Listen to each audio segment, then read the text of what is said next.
Hi, everyone. Welcome back to Black Travel and Culture. I am your girl, Kim, also known as Kim with the Gems.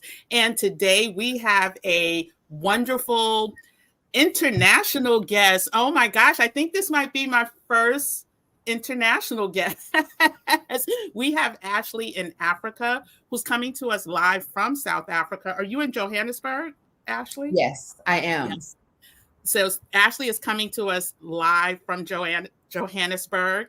And today we're going to talk about smart money moves in 2024, specifically as it relates to global investing within the continent of Africa. And we have Ashley here as an expert. But before we get into that, let me go ahead and introduce the channel for those of you who are new, watching for the first time. Black Travel and Culture is a lifestyle channel where we cover the topics of wellness, travel, and finance, with the common denominator being culture. And so we want all of our conversations to, pique some interest, give some information and education so that you can eventually execute on the life and the dreams that you have for you and your family. So with this conversation, we are looking to really talk about what's going on in the market, not just the market in the US. And Ashley, I don't know if you know this, but I actually found you initially. I'm a Vicarian through Stephanie Perry.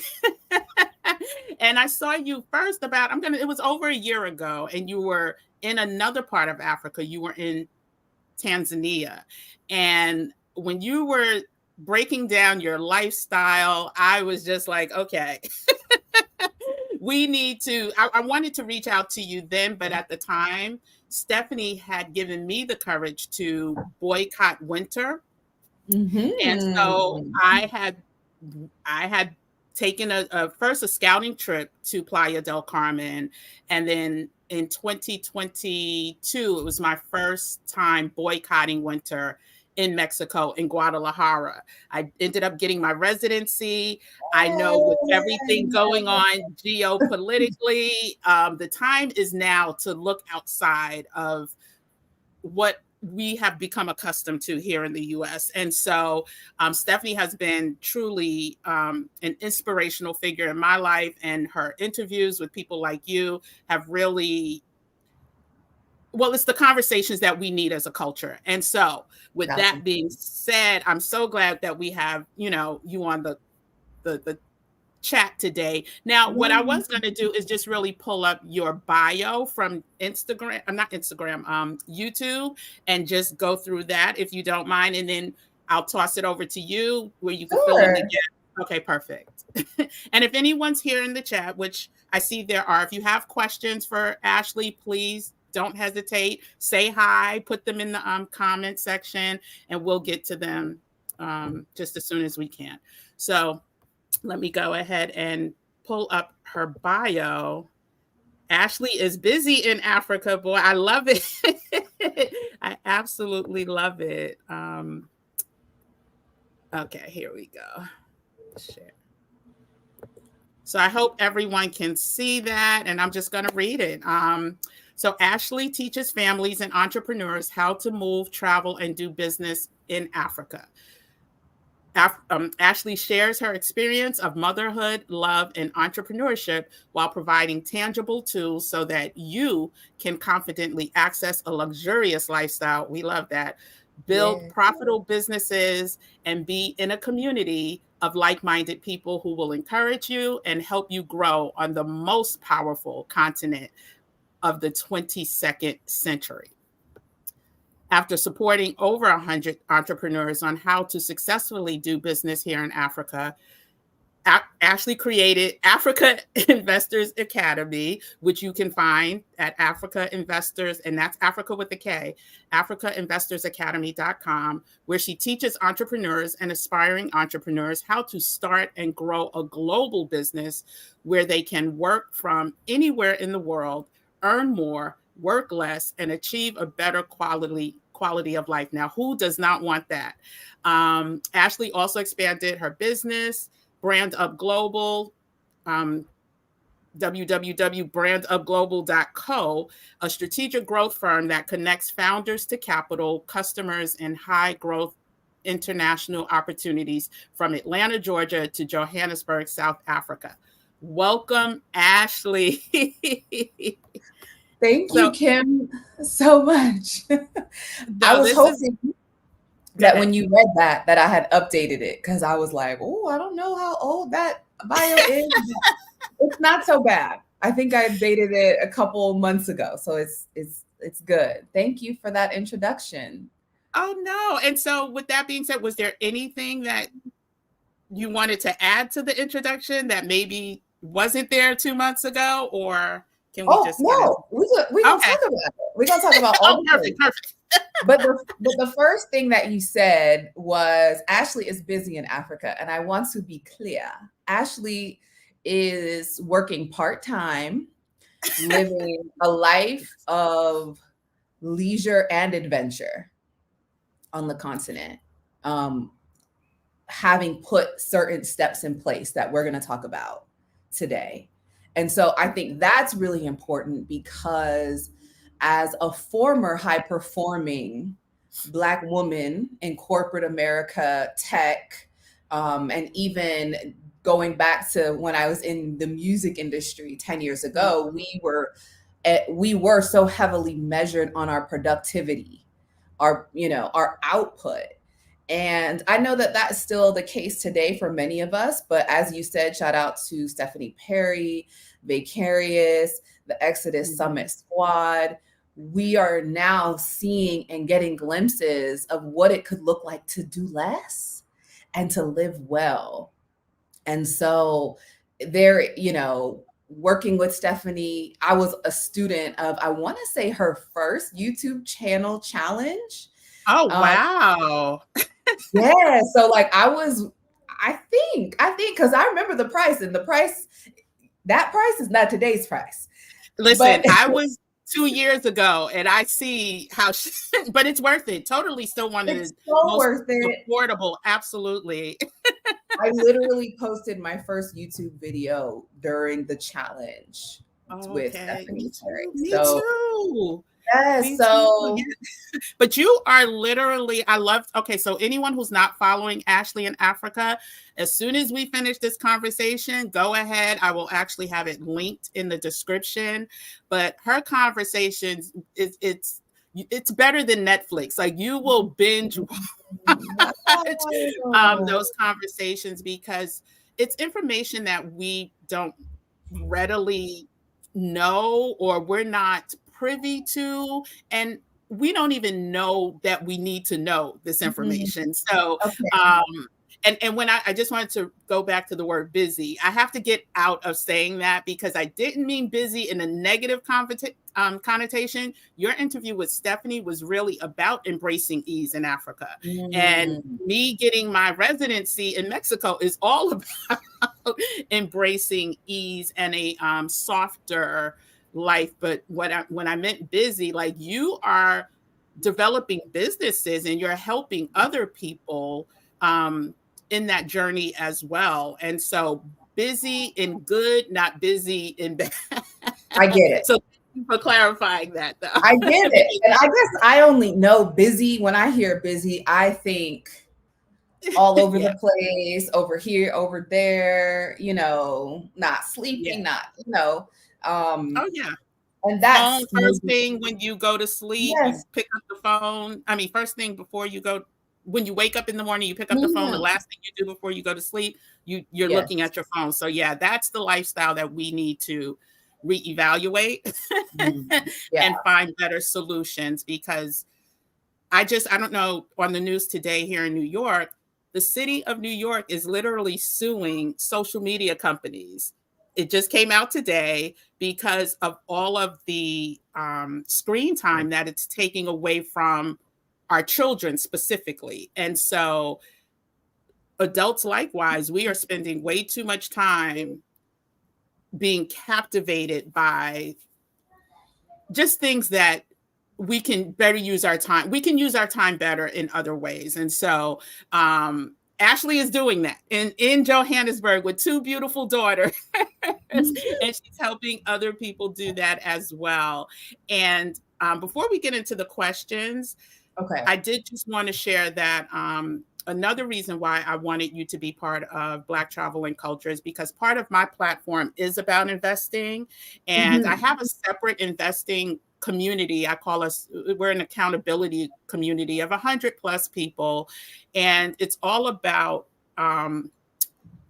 staying connected to the market, the stock market in particular. But one of my areas of interest has always been global investing because I see where the US dollar is going. I see where this country is going from a geopolitical landscape. And I really want us to focus more on outside of the US for investing strategies, not always just like buying real estate here in the US. There's other places where people that don't look like us are making loads of money and having, able to live better lifestyles. And so you do live a very luxurious life. I do know, with your 2 daughters and having what is it? It's not a nanny.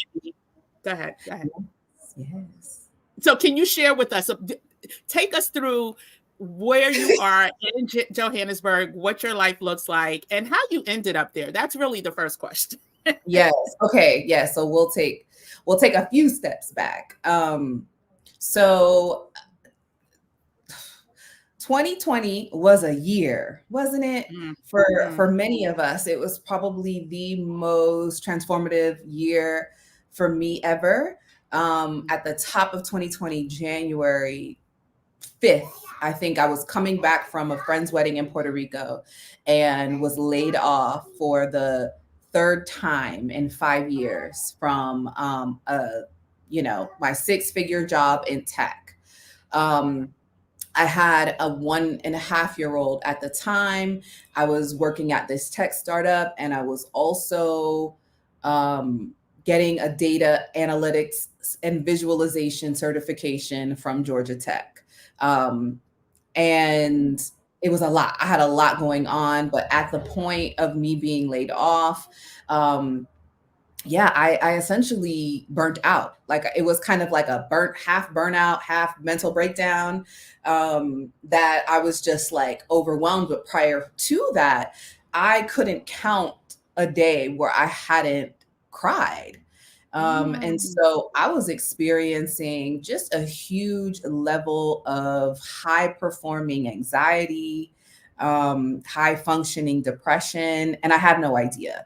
And not until I had gotten that layoff did I decide to say, okay, I'm gonna go see the lady. And I had been seeing the lady. I had been going to therapy. At the time, I was doing individual therapy, couples therapy. I was doing all the therapies, group therapy. And at that point, I felt like I needed something a bit more. Like I needed something stronger. And so my therapist at the time, she taught at an intensive trauma therapy center, mostly for people who were really struggling with like suicide and addiction and all of that. But I'd say the first day that I got there were 3 other Black women in that room. One was the vice president of Boston Consulting Group in Atlanta. Another one was a colonel sergeant in the Army, based in Atlanta. And the other one was a sales director, I want to say T-Mobile.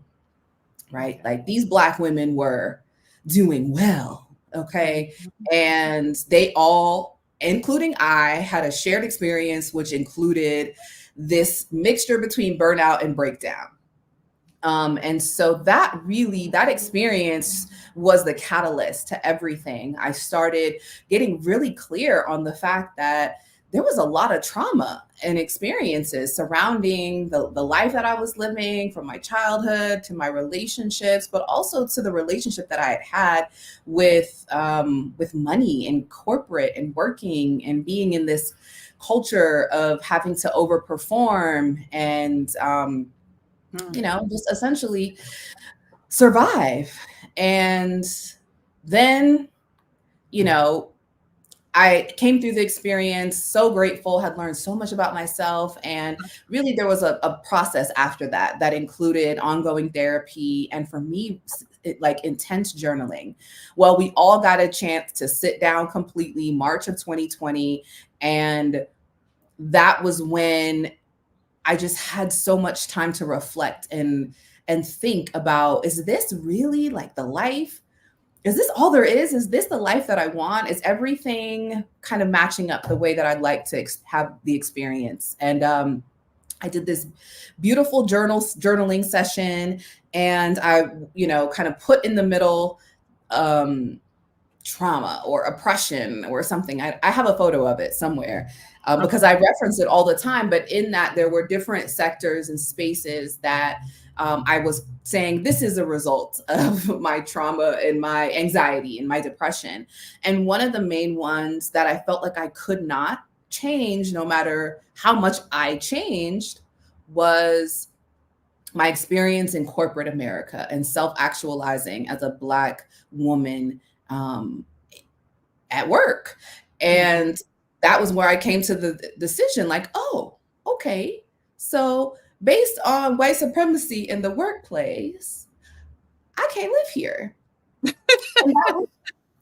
That was it. It was like I had this, it was in black and white, that because that was the experience that I was having.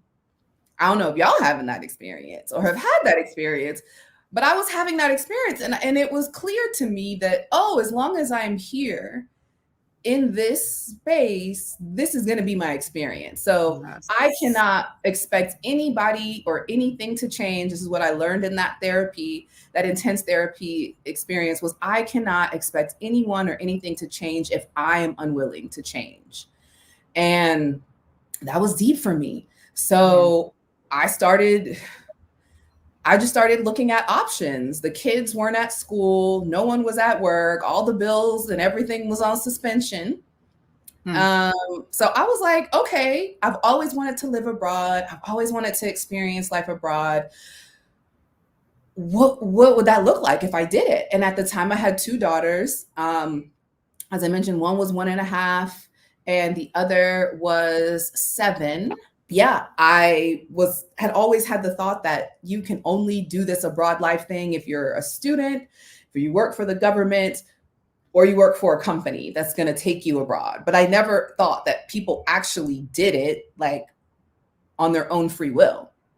So then I went to YouTube and I started looking at people that were doing this thing. And I had a friend who at the time was in Jamaica.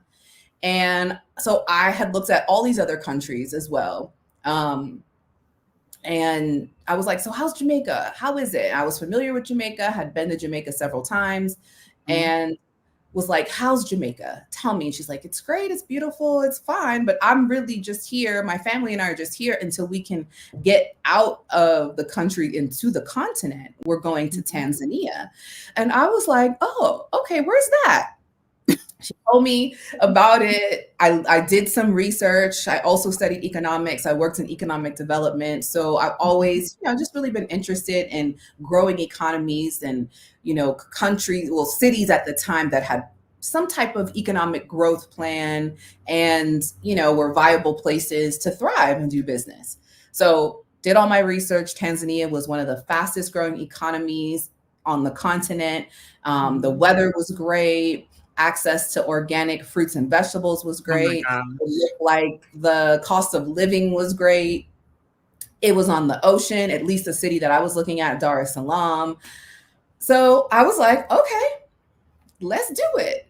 And that was in June of 2020. I moved in October of 2020 to Dar es Salaam, and I have lived on the continent of Africa ever since. Wow.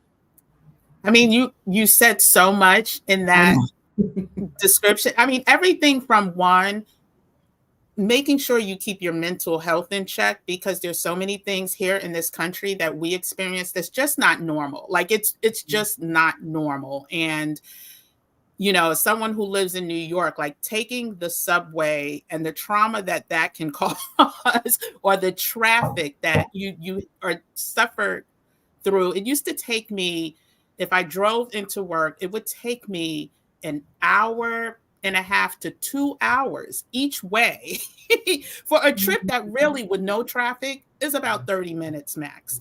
And you waste so much time and you don't realize how much that plays on your psyche. And one of the things that I noticed just through going to Mexico, we lack so much sunlight. When I noticed your sunlight when we first got on, I'm like, I am so envious of you because we lack so much sunlight, which is natural energy. And I just got my labs back and I'm vitamin D deficient so bad that the doctor just put me on 50,000 IUs of vitamin D, which leads to all of the stuff that you just talked about, manageable depression, or, bad sleeping patterns and habits. And these are things, especially as Black women, that we just chalk up to being busy or having too much, going on and this and that. So the fact that you were able to recognize, something's not right, realize what the problem was, right? Find a solution and then execute on that solution. I mean, that was just like, I went to church there. That was just, that was so inspirational. And not just, oh my gosh, the fact that you went someplace that you had never been before. Like, let's talk about that. Like, how was that emotionally for you? Like, were you anxious? Was it, nope, I don't care, I'm ready to go? Can you just give a little bit more about how you were feeling? Yeah, well, I had a level of security because I knew a person there. And this person, I knew her professionally. We had done work together in Atlanta, but we weren't like friends. But fast forward 3.5 years later, she is one of my closest sisters ever. And I'm grateful to her and her family. We are now family. Like, she's amazing. But I did have that sense of security, like, okay, I know one person there. I also had traveled at that point. So I had been to maybe a dozen countries, and there wasn't a place that I'd visited that I felt like I couldn't live here. Okay. So I'd been to, Seoul, Korea, Tokyo, Jamaica, all parts of Jamaica, St. Anne, St. Croix, Negril, Trinidad, Puerto Rico, Dominican Republic, Canada, Toronto. Like, I have been parts of Europe. So there wasn't anywhere that I felt like I couldn't adjust, I couldn't adapt. I always felt like I was pretty adaptable. And the plane goes both ways. So at the very worst, if I don't like it, I can always come back, Right. And at the time, I didn't. But I was all the things. I was terrified. I was anxious, but I didn't let that stop me, because if it didn't work, I could go back. And so, yeah, I was all of those things. Yeah. Yeah, but you did it anyway. That's I think the point that we need to drive home. I know for me, even just boycotting winter for a couple of months was, like, okay, of course there's all these social media groups, but you're still in a foreign country, right? And you're still new to that whole, situation. And although I can read Spanish very well, speaking it, it's a little, I have struggled Spanish. And so, but I did it anyway. And when I tell you, the best decision ever. And so much so that I'm actually hosting my first scouting small group trip in May for people who have asked me, how did you do it? I'm scared to go to Mexico. Oh, is it really that dangerous? But your pictures look so amazing. So I'm hosting a small group trip in May for people who are looking for a plan B, or just to, boycott winter, like, I encourage people to do. So I'm so excited about that. But yeah, so let's get into the money, the smart money moves conversation. Yes, okay. So I know that you,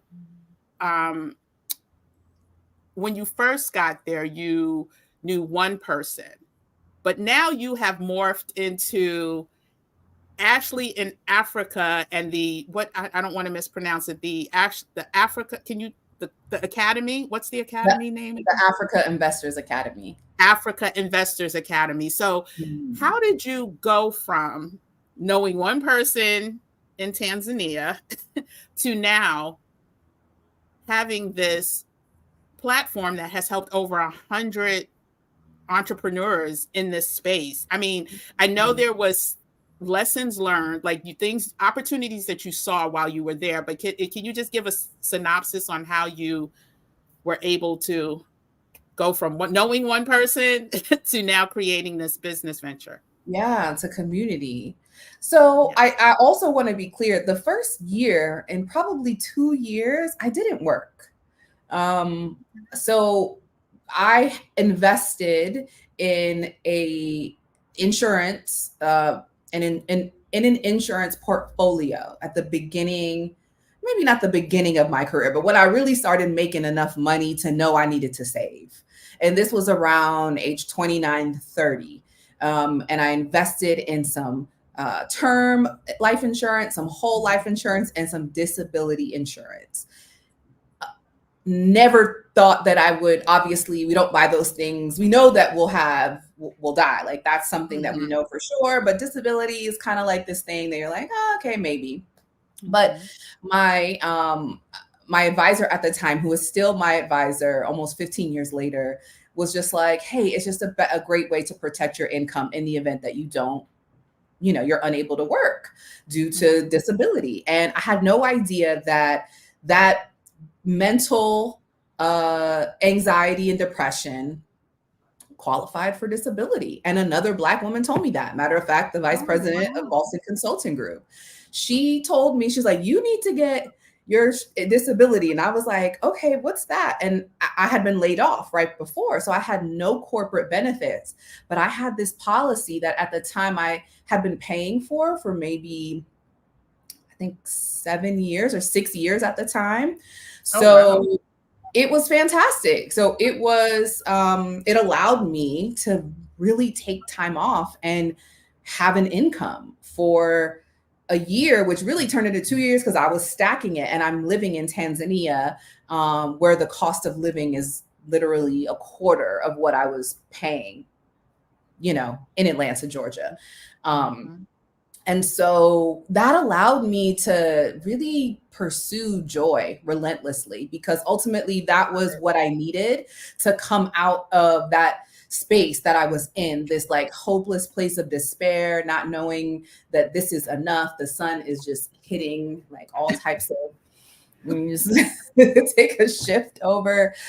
This is also like my office, but it's my sunroom. So it's great when the light looks great, but sometimes it can be so during that time, I was really able to like do all of the things that I hadn't been doing over the last few years, working and climbing the corporate ladder, right? Like I wasn't adventuring. I wasn't spending like an enormous amount of time in nature and eating new things and trying new things and experiencing new cultures. Like these are all intrinsic values of mine that allow me to be in joy, like be in gratitude. And not saying I think it's important to find gratitude everywhere in all things that you can, but I was at an extreme deficit. So I needed to pour into myself. And that's what I did for the first year, almost 2 years. And that allowed me to just be restored, to be reminded of my creativity, to have clarity, to ask myself the right questions, to be able to hear, from other people that were having, just different and interesting and similar experiences. So my first year of living in Africa, I did nothing but travel and eat and sleep and mother and love. And so that was really important. And I then, after being exposed to, getting on YouTube and looking for community of other people that were doing similar things, Then I was introduced to Stephanie Perry's content. And I had several people tell me, like, you need to do YouTube. And I was like, no, I'm not doing that. I don't like the camera. It's too much. And the same friend that told me about Tanzania, she was just like, you need to do it. You have such an interesting and a different perspective. You need to do it. And so maybe 6 months later, I launched the YouTube in a position where I was really just wanting to share my experience. I was going through a really tough time, and I needed to visualize and verbalize the joy and the peace that I had experienced in Africa. And that was the only thing I was willing to experience from here on out. Like, there was no way I was going backwards. There was no way I was going back to that. I was like, nope, this is what I've experienced. This is good. And I want more of it. And everybody else should get some of it too. And that became a journey that I was able to talk about, that I was able to share. Like, these are my experiences and trying new businesses and what it looks like to start a business, and, learning different cultural norms around doing business and government regulations. And I just became just interested in wanting to figure it out and wanting to create solutions, because I knew that Africa was for me. And so I wanted to figure it out. And I learned very quickly that other people also wanted to figure it out.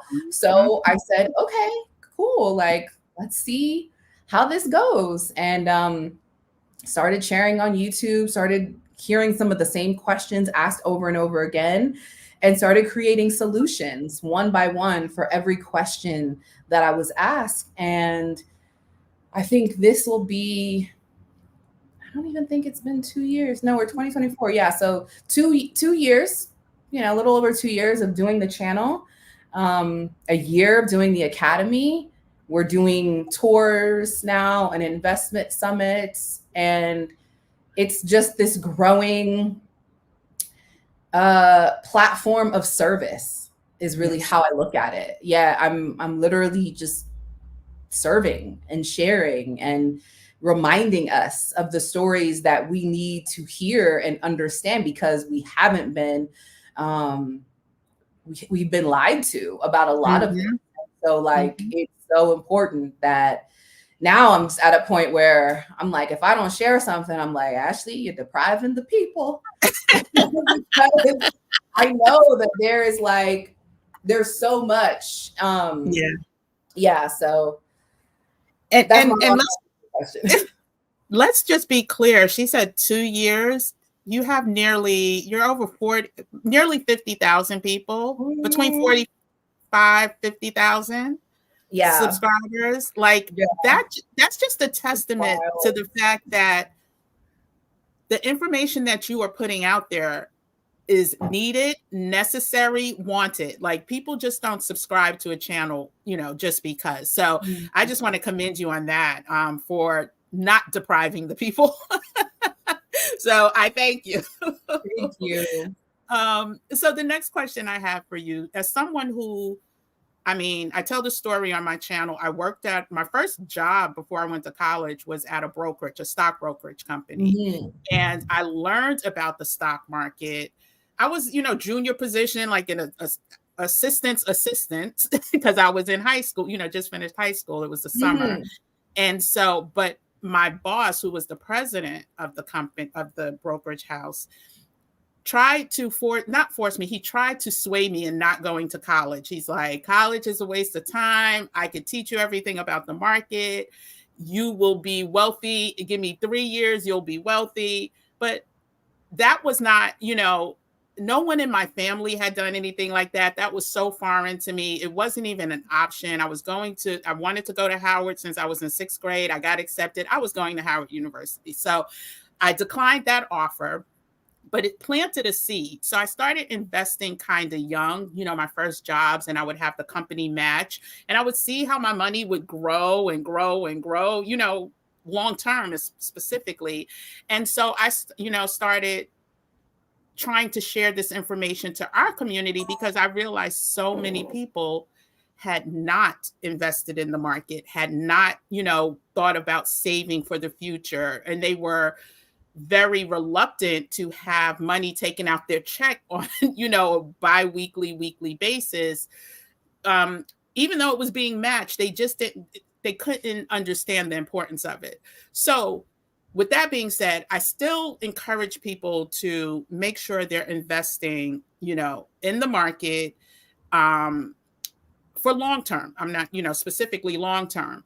But now with the, changing landscape of, this country and the importance, what I think is of global investing, and the hot topic being BRICS or BRICS Plus. Can you share a little bit about your knowledge as it relates to BRICS, what it is? Should we be looking at it seriously, and why? Yes. And the reason, and let me just clarify, Ashley's in South Africa. BRICS, the S in BRICS is South Africa. So she is definitely someone who can speak to this. Okay. Yes. So I'm so happy that you asked about this. And it's so interesting because I'm just a researcher. I enjoy research, and I studied economics in university and always wanted to call myself an economist, but I really only saw old white men doing that or being called that.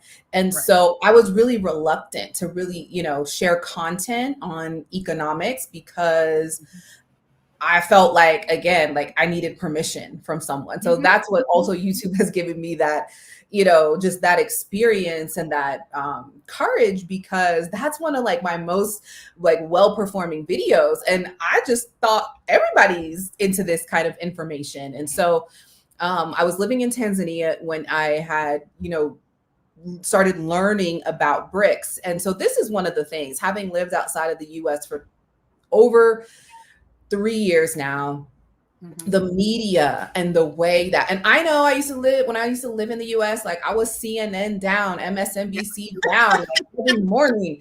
And when I would hear the Republicans talk about the media, and I'm like, realistically, open, like just the way that the American media reports on itself and the affairs of the geopolitical environment, foreign countries, is completely outrageous. It is so manipulative.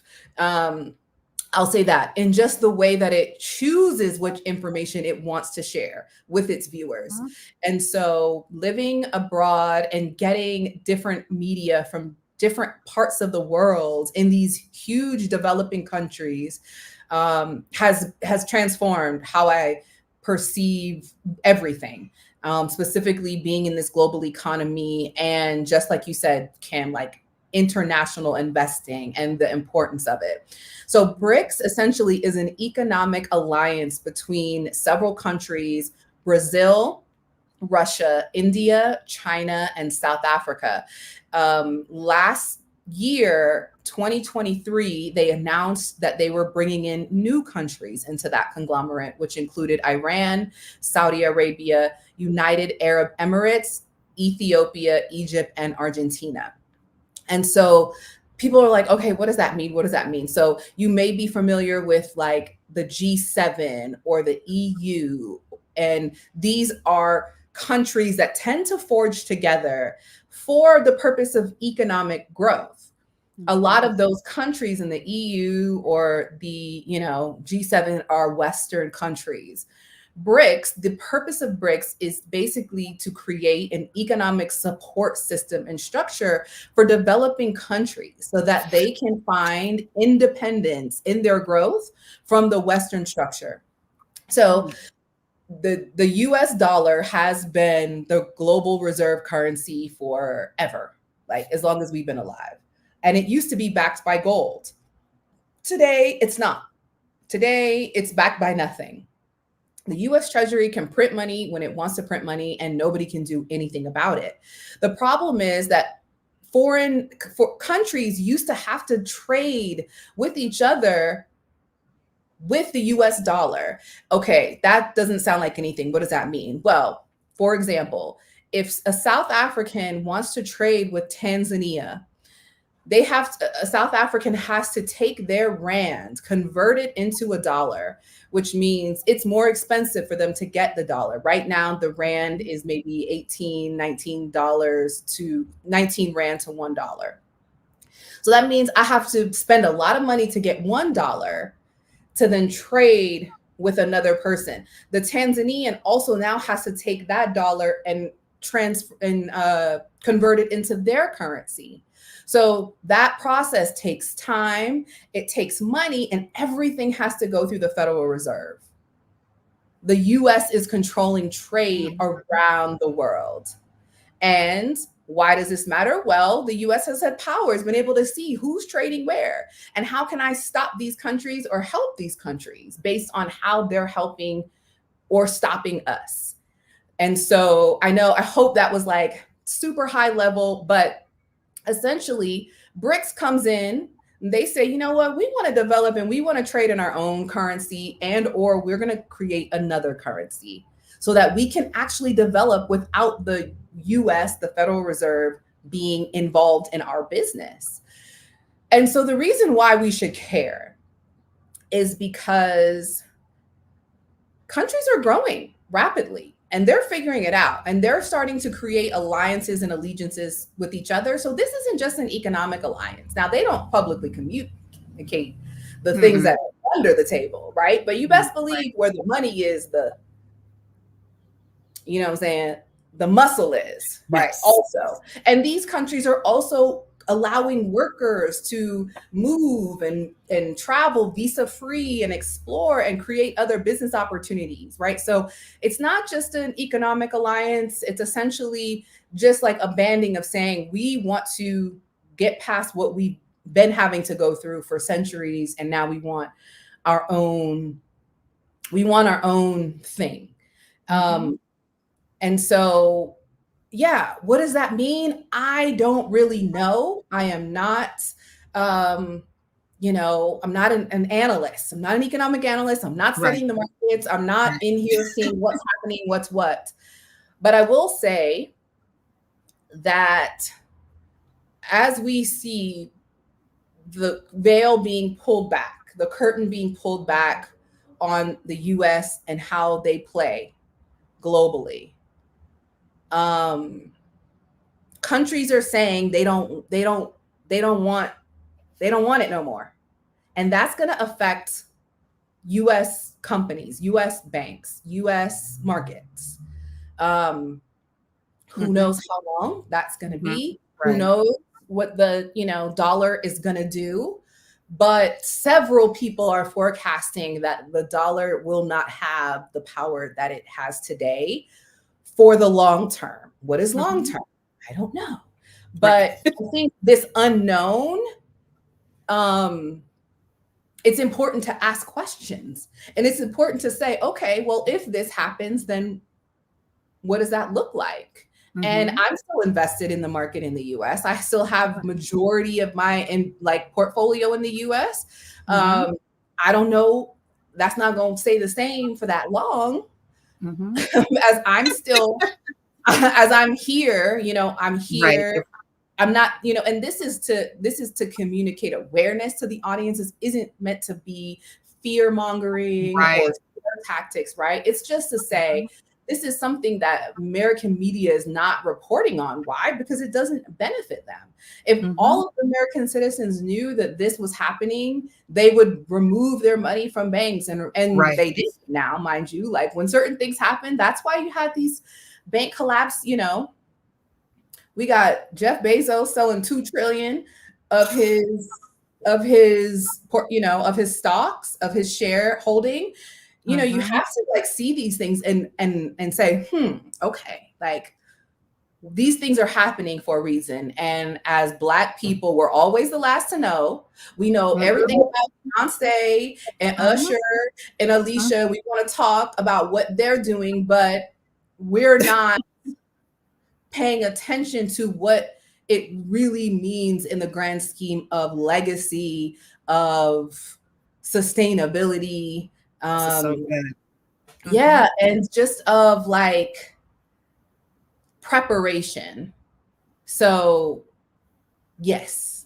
That's absolutely the best way to put it, preparation. And I was taking notes while you were talking, because when you look at this economic alliance and you include countries like Saudi Arabia and UAE wanting to play in this space, we know how wealthy these countries are. We're not talking about, third world countries. We're talking about major economic forces in the world that want to be part of this economic alliance. And now, I don't know how true it is, but when I was in Mexico last month, there's a lot of talk about Mexico trying to come to the table as well, which will be very interesting if that happens. But I mean, this is what we need to pay attention to. And like you said, it's not to put fear in anyone who's invested in the market. All my money pretty much is still in US markets. But this is why we're having the conversation, to look at ways to hedge. And it's always good to prepare and have a diversified portfolio no matter what. And more people, again, that don't look like us are invested in other countries, many of the ones that are part of this economic alliance in different ways, shape, form, or fashion. So this is a conversation that we need to have as a community, and figure out ways that, even if it's, a small percentage, or, if it's one type of investment, and we'll talk more about the investment opportunities in a second. But I just want us to, be aware, stay ready so we don't have to get ready, and prepare. And the other thing I wanted to talk about, I was taking notes, like I said, we have to realize that the US does not produce many things, right? We actually outsource the majority of our goods. And that means we're dependent on these other countries, right? And at any time that they decide not to play ball, right, we're at risk. And so these are just things that we need to think about, and also pay attention to what's happening in the US, right? So anyone, and I'm not going to go deep into it, but there used to be a pushback in partnering with Saudi Arabia at any level from the US because of crimes of humanity, et cetera, et cetera.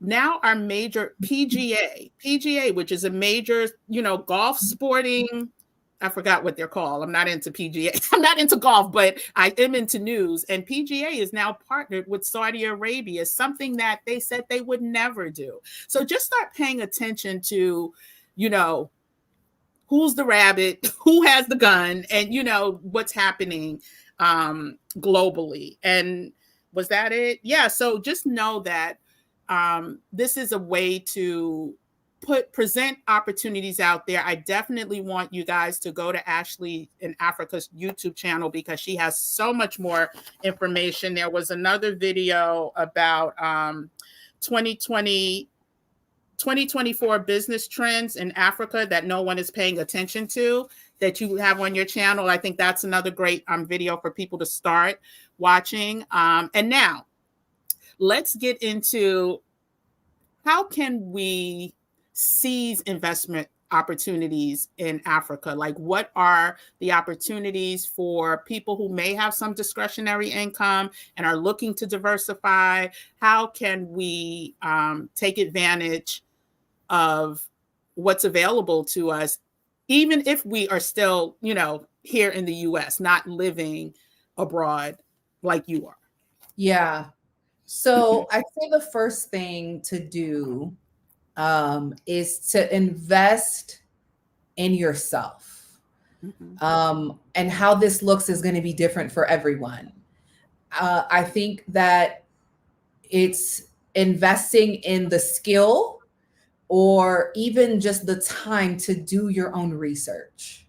Okay. Invest in understanding what it is you want to know and not relying on Kim, Ashley, CNN, one source to tell you earn your leisure. Like those are great. Like these are all great platforms, right? But it is up to us. There is so much information out there. Sometimes there's too much, but really invest in yourself and take the time to do your research and understand what works well for you. I think the next thing is at first investing in an income producing asset. So the continent is full of opportunities, so many opportunities everywhere. When you first arrive, you're going to see this, you're going to see that, you're going to see all of these different things. And there are so many opportunities. But I always think that, in the beginning, an income producing asset is ideal. This could be, a travel business, a business where you can easily start to see cash flow so that you can start to understand the lay of the land. Unfortunately, it is just my experience of seeing people that invest and don't spend the majority of their time here, don't necessarily reap the type of benefits that they're looking for. Now, in markets like South Africa, you have people that are invested in real estate, where they're renting it out when they're not here, or, doing Airbnb. Still, I feel like it's such a huge liability to step away from your investment. I mean, think about it. You're looking at your portfolio, I don't know, once a week. Like, I like to look at mine, or once a month. I'm more a once a month girl because my anxiety just with the choppy market.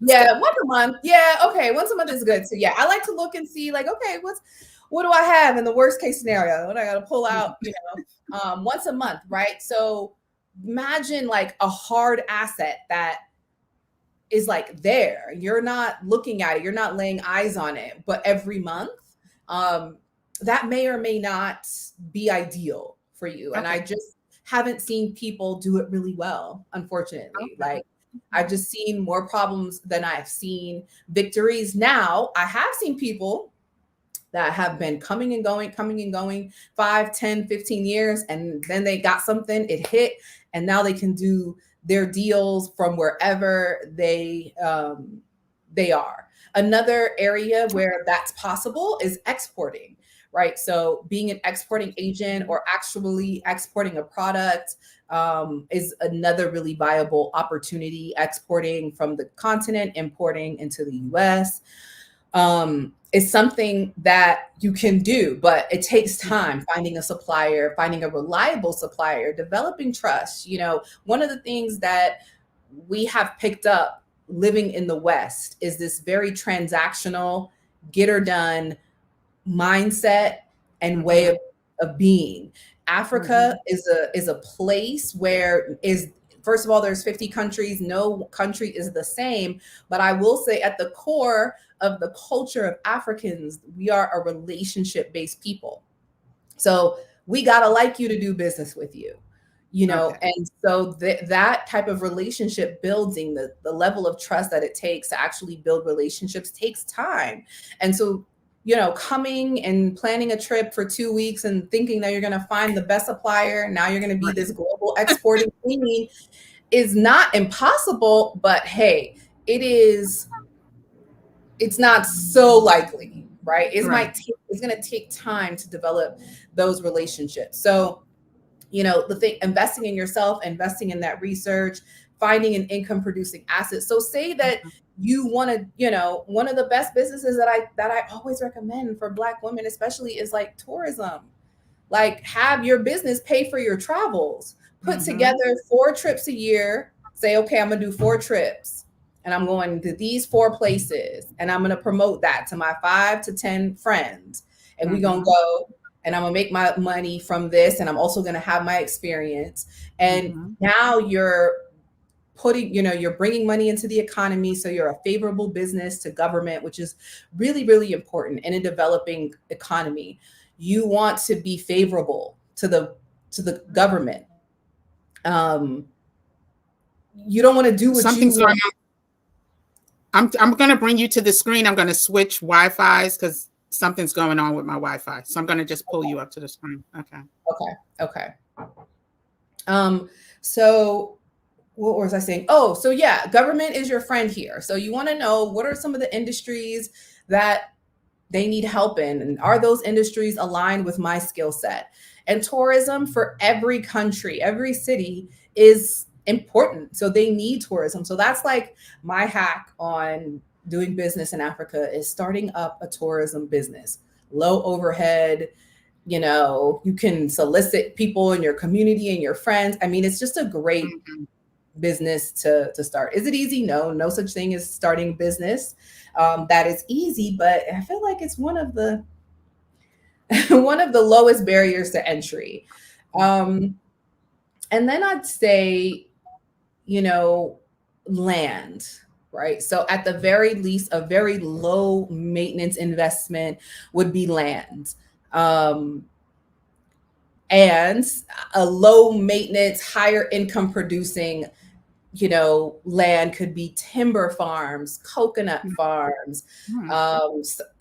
They call it, I forgot what agave. It's called agave in Mexico. But yeah, like these farms, I mean, those type of low maintenance agricultural lands, great low maintenance opportunity as well. But I think one of the things that is worth mentioning is the concept of ownership is a very Western concept. And so on the continent, you hear people kind of going back and forth with certain governments don't sell land, that you don't own it. You may have it for 99 years, you're leasing it, because we are people of the land. We never felt the need to own it. We just felt the need to care for it, and thus it would care for us. And so some people kind of can't get through that challenge when thinking about investing in land in certain parts of the continent. Many of us, here in South Africa, that's one of the things we love about South Africa, because foreigners can technically own land where it's not something that is necessarily available throughout the continent. But there are places in this country, in South Africa, where you can't own land without it being approved by traditional leadership, i.e. the chief, i.e. the king of a certain province or kingdom. So that's what I was going to ask. I was going to ask about the bureaucracy for people who are interested, because I've heard, I have a few friends and former colleagues who, are from different parts of Africa, different countries in Africa, and they often talk about land as a investment opportunity. And so I'm just curious about the bureaucracy for people who may be interested in purchasing land or some of the farms that you talked about, the low maintenance, high producing, or low investment, high producing opportunities. Is there a lot of red tape that you have to get through in order to, like, do you have to know someone or be connected to someone, or how does that work? Yes. So, I mean, so in places like South Africa, you have websites. There are websites where you can go search land, search real estate for sale. This infrastructure that's available in South Africa isn't necessarily available across the continent. Like some countries also have that. I think Ghana has a couple of, online websites. Tanzania, Remax is a brand that I know is available throughout the continent in some places, but often very overpriced because they know that they're talking to Westerners with dollars, euros, or pounds. So it would always kind of, I don't know about Remax. But yeah, I mean, they call that the gringo tax in Mexico, where they put a premium on being Western. Yeah. But I will say that those type of entities have levels of insurance. Like if you buy a property through Remax, best believe if something goes wrong, Remax can also be accountable, right? So sometimes it makes sense to pay that foreigner tax because sometimes you don't know the culture, you don't know the laws. This is why I discourage people, like when they're taking a trip.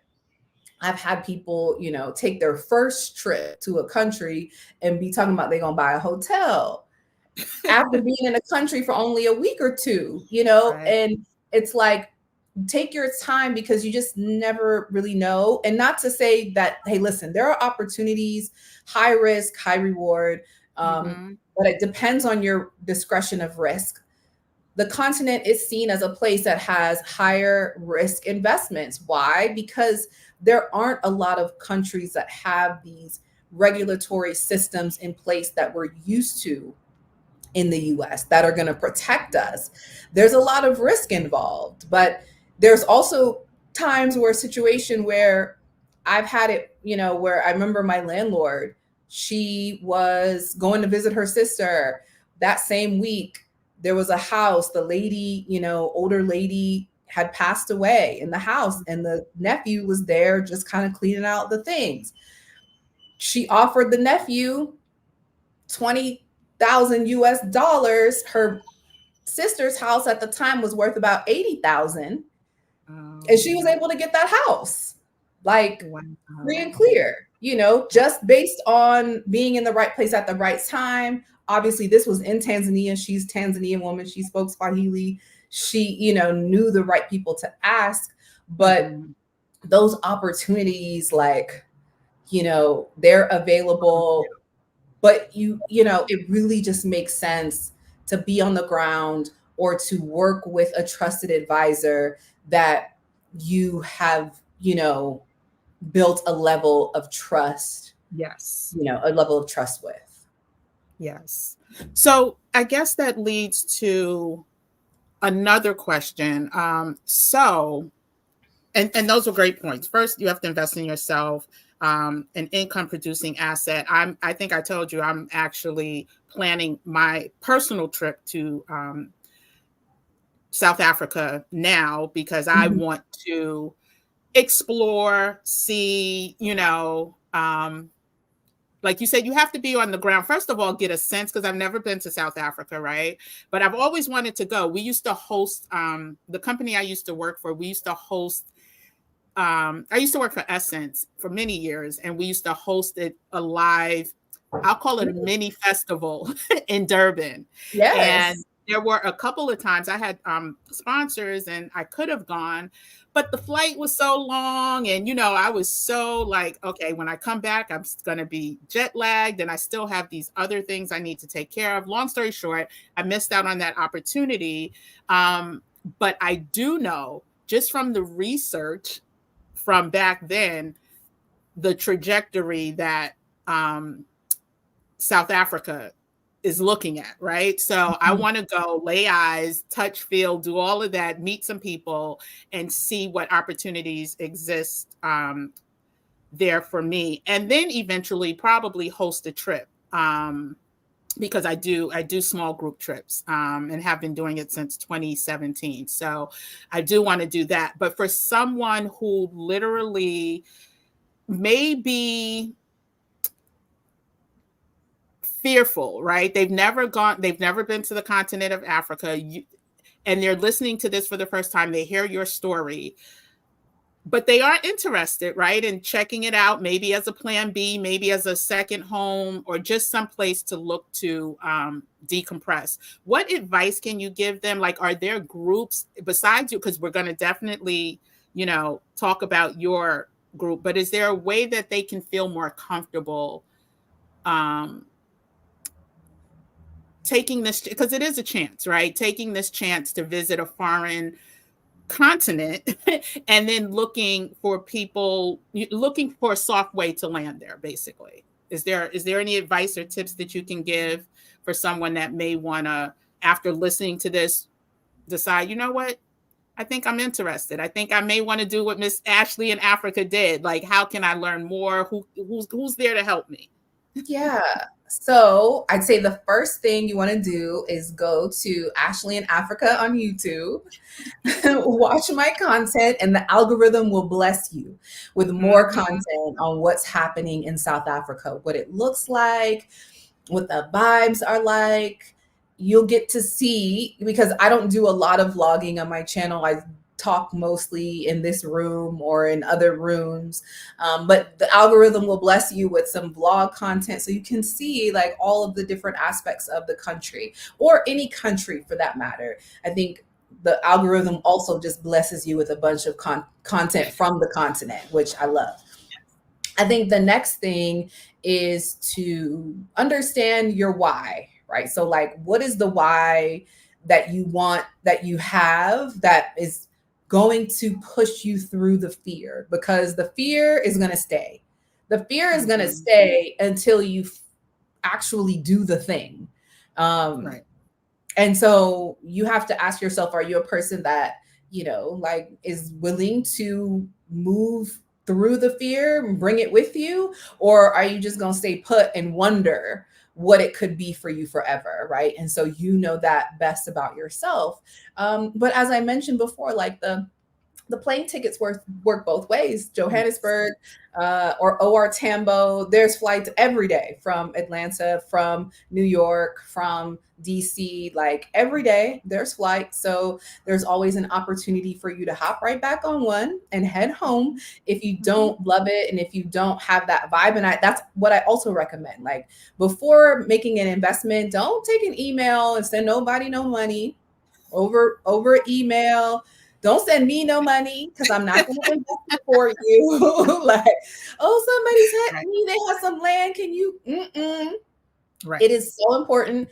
Do your discovery trips. Go visit. Feel. The other thing is, we just haven't been taught to trust ourselves. And so, like, the experience of coming a place, trusting yourself to go, and then the feeling of, like, the joy that you have because you actually did it is priceless. And that will tell you everything you need to know about any country that you have a desire to visit and do business in, and or invest and do business. So that's also, like, that's so key. And are there WhatsApp groups? Like, if it's so you were a single mom who made the trip. So someone like you, if you were to do it again without a friend, right? But knowing what you know now, but without a friend there, is there a way to find, like, community, like Facebook? Yes. Would you recommend Facebook? Yeah. So that was what the thought was escaping me. The question, I lost it. But then I was like, yes, she said resources. So yeah, go on Facebook. Like, type in blank expat community. Whatever country it is that you're interested in, type it in, see if it exists, head on over. Community is so important when you're trying to do something that is alternative to the lifestyle that everyone around you is doing. So that's why communities like Exodus Summit are so important. There are communities like South African or African Americans in South Africa. Just play around in Facebook and get in some of these groups. I'd say I didn't do that. I had one person, and that was enough for me.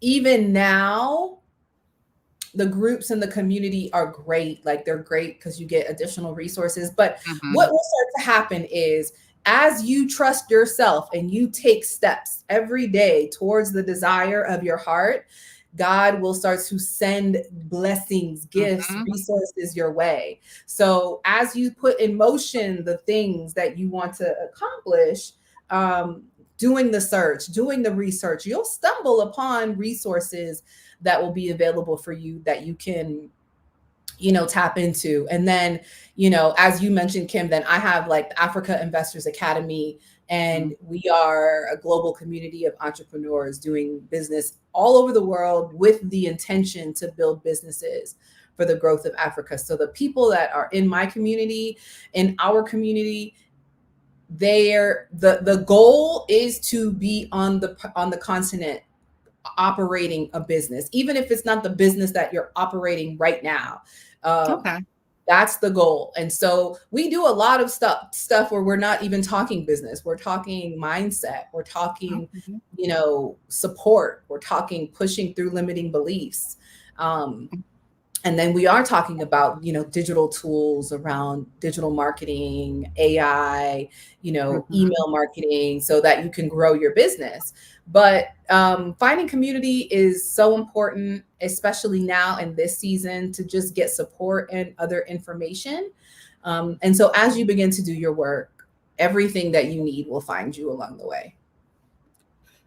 Okay, and we're about to wrap up, and I always forget to say this, but if you haven't already, do us a favor, like this video. It helps to get the algorithm, push it out to more people. If you have any questions and you're watching this on replay, go ahead and put it in the comment section. In the comment section, and I'll find a way to make sure they get answered, and also share this with someone. The goal is to be prepared, just be prepared we don't know what's going to happen in November here in the US. We don't know what this country is going to look like a year from now.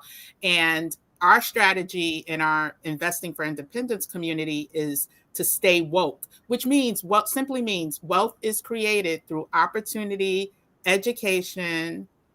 No, excuse me. Wealth is obtained through education and execution. Excuse me. That's just staying woke. We want to make sure that we are not always the last to know, right? And so I really wanted to bring up the Facebook conversation because Facebook communities have helped me navigate through Mexico, through a whole Blaxit exodus that is happening in Mexico. And I've met some amazing people. I have a conversation coming up with another financial mini guru. She's actually someone who I met in Guadalajara, and she was able to retire at 50 through her investments. And she now lives in Mexico and has found the peace, the joy, the tranquility that so many of us here in the US are lacking. And so regarding Africa, in the Africa Investor Academy, do you have a live event, and is that open to the public? And how can one, learn more about if it's for them or not?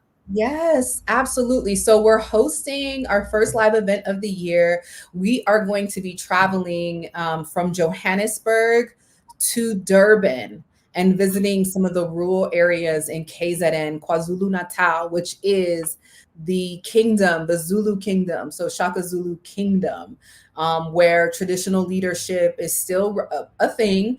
But there's tons of opportunity for business, social impact, social investing, or just like building a homestead. If you have an interest in also just really connecting with Zulu culture and learning more. My partner in that event is a South African Zulu woman who has just essentially taken our family as her own, and we decided to do this event together. So that is going to be next month, March 18th through 24th. So this is a Places of Remembrance tour powered by the Africa Investors Academy. So one of the things that I'm learning just so important in this journey is, as we're talking about wealth building, remembering, like returning to ourselves and understanding what that looks like and what that means to us. And so many of us don't really know, like we say we want to be wealthy. What does that mean? What does that look like? I've identified that it means having beautiful land and homesteads in both South Africa and Zanzibar, where I'm able to live and eat off of the land and just have peace and tranquility, as well as a 2 to 5 hour plane ride to an international airport where I could turn up if I need to. Because wait, did I hear you travel with your children 4 times a year and you travel solo 4 times a year? Is that still accurate? It may have been a while ago that I saw that. I don't know. I love that you remember that. Well, so what's beautiful is like I'm now, this is an exclusive. I'm now in a relationship. So my 4 times a year by myself are going to be 2. So I'm going to do 2 okay. with my bae, and then 2 just myself, and then yes, keep the ones with the girls, and so those will be like family trips as well. But yeah, and that doesn't necessarily mean like international for all of them, but that means just intentional time with myself, with my partner, with my girls, with our family. Like, yes, I did that in Tanzania. That was something that I started in Tanzania. And now, you know, they say, don't start something you can't finish. Well, that's what we're doing. I love it. That's what we're doing. Yes. I love it. Well, congratulations on the relationship. I'm so happy that you found you found peace, you found love. Oh my goodness. I may ditch Mexico and move to Africa. Well, you know, bro, they're here to listen. It's a black love. One of my favorite wines is Pinotage, which is South African, right? And so, yeah, I don't know. So when I visit, I'm going to have to really scope it out.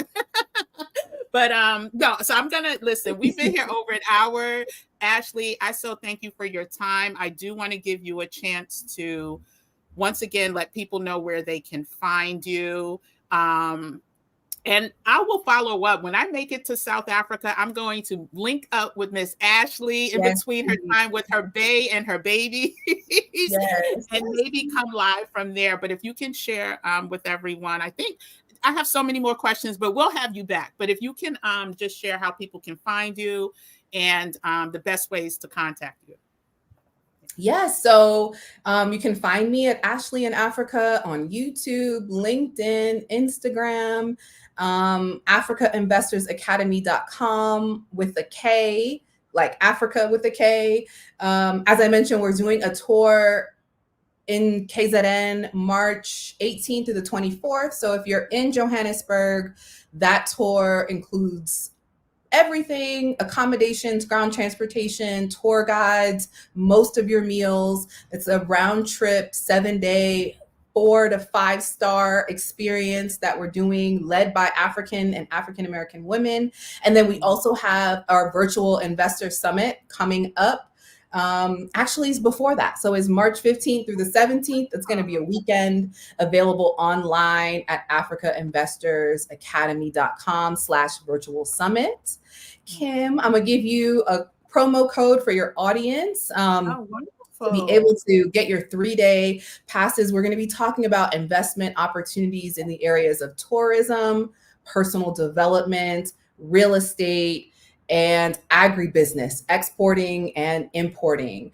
And so if you're interested in any of those, as well as like post a travel visa, so what it looks like, you're going to hear from other people, aside from myself, that have made the continent their home, and what that process looked like, the trials that they went through, the tribulations, but also the joys and the things that keep them coming back. So we're going to do all of that during that 3-day summit.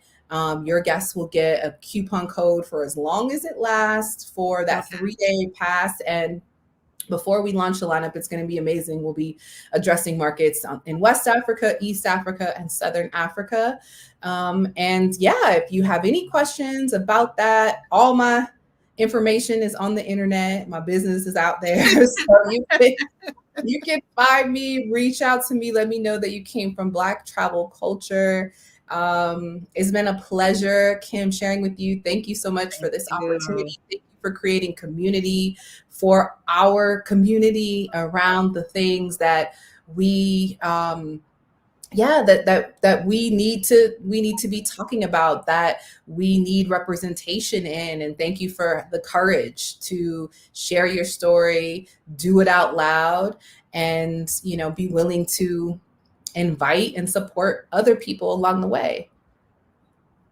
No, thank you. And again, I'm similar to you. I'm like, oh no, I'm not doing YouTube. No. But then when my Investing for Independence community started growing and trying to just manage that growth, I'm like, YouTube may be the best option, because you can literally get the information out in a bigger format. And it has been wonderful. I'm so thankful that I came across Stephanie and her challenge, which forced me to step into this global world of YouTube. Now, are you going to be able to see Stephanie while you're there? I think she's in South Africa now. Yeah, no, they're doing the summit in Cape Town. They're doing the Exodus Summit meetup in Cape Town. And I have a conflict, so I won't be able to go down there. But I think a lot of ladies are going to come up to Joburg and like have a discovery trip. So I'm looking on the Facebook group to see if there's a Joburg meetup.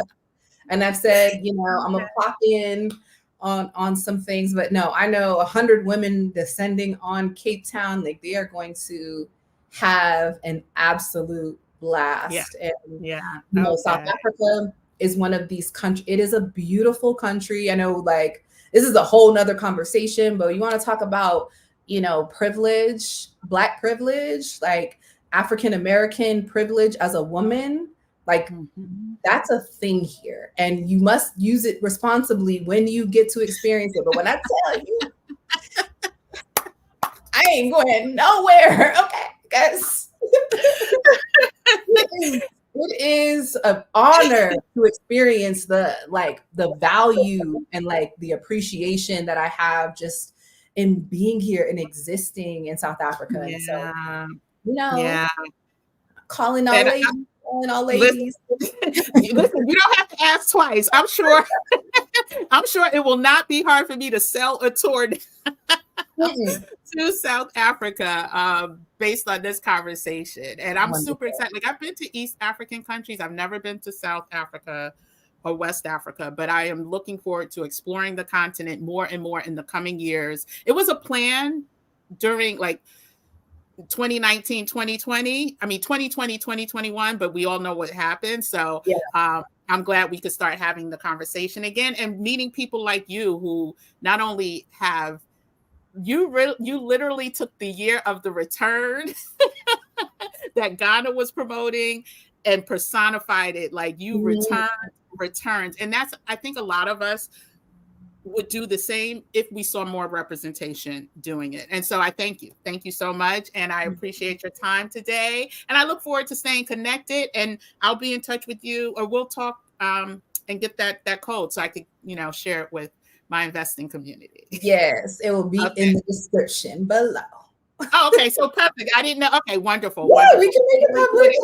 I didn't the limited number. So like my trips, I know this is online, but my trips, we keep it small. We keep it manageable. We keep it controlled. But I'm glad.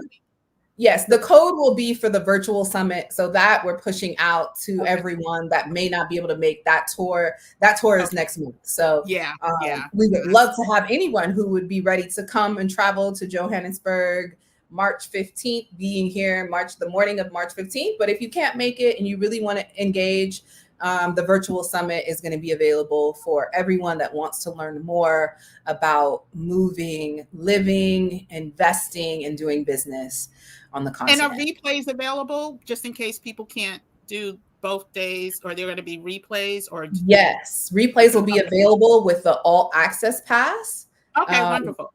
Yes, you'll have those replays for, I want to say, 1 year. Okay. Yes. That's great. I just wanted to make sure, because I know that's a couple weeks away, well, a month away. So just in case people have plans or whatever, even if you can't make the whole summit, you'll be able to access the replays and still get the information, which is yes. And you'll want to watch the replays. You'll want to, like, this lineup is just, I'm so excited to have this type of support and this type of perspective, you know, just from all over the continent. So even I plan on taking notes. Like, I plan on watching a lot of the talks because there's going to be some really dynamic information, and fingers crossed we'll be having somewhat of like a state of the world address, right? On like really the importance of Africa. And I'm going to change that in my bio too, because in the beginning, when I was talking about Africa, I was thinking so far into the future and not as real as it is. So I would say the 22nd century, the most powerful continent in the world, the 22nd century, Africa is now, it is the most powerful continent in the 21st century.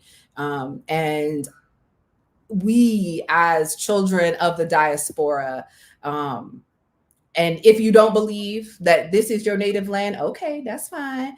But if you do, if you do, abundance is your birthright. This land is your birthright. And while many people have been having challenges here and there, when I tell you, like, push through and persevere through the challenges, because it's not as if we don't experience them living in the West. We endure them because we think that that's really what it looks like. So when we get out of that and we take a stumble here and there, we want to throw our hands up. But I will tell you that the people that I have seen thrive on this continent in the short period of time that they did it, because they were just committed to their why and to just push through, are experiencing, you know, a life that they pretty much pictured in their mind. And that is our birthright. That is our birthright. Yes. And that's what I want people to get, like the struggle and the chaos that many of us find ourselves in.